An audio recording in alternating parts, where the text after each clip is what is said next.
Call on members' order of the day. No, excuse me. Call on members' order of the day number 4. Patents, Advancement Patents Amendment Bill interrupted debate on first reading. So this is the first reading of Patents Amendment Bill. When we were last debating this, the Honourable Ian Lees-Galloway had the floor and has 4 minutes 30 seconds remaining to speak. Should he wish to do so? I take it he doesn't. I call Andrew Bailey. Thank you, Madam Speaker. And it is a pleasure to be talking on this Patents Amendment Bill, first reading. And I've got to say it's a very good bill, I believe. A very good bill proposed by a hard-working spokesperson, someone who has thought about this issue deeply.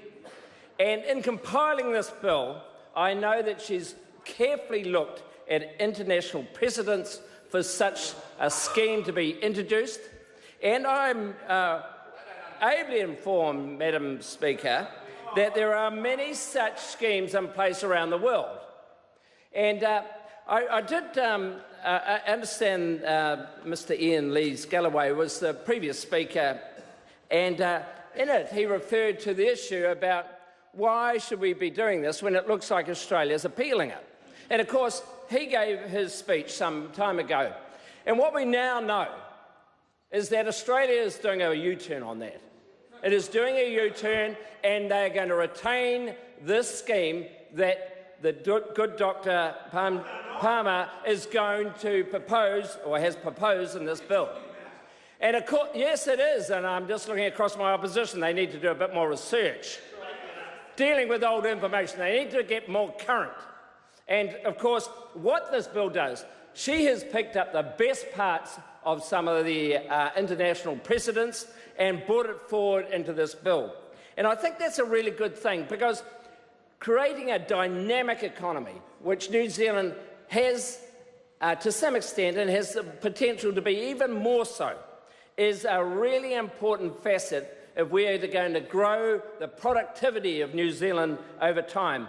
And of course, for those who have been through the traditional patent system, and I have been involved to some extent, the time and cost of getting those intellectual property properly registered and the process to authenticate the design or the copyright or the IP is a significant cost. And so this results in a very expensive cost, and in many instances, the Madam Chair, I'm just looking at the time. That's all right. I've got it here. Oh, you have? I don't know how long I've spoken for.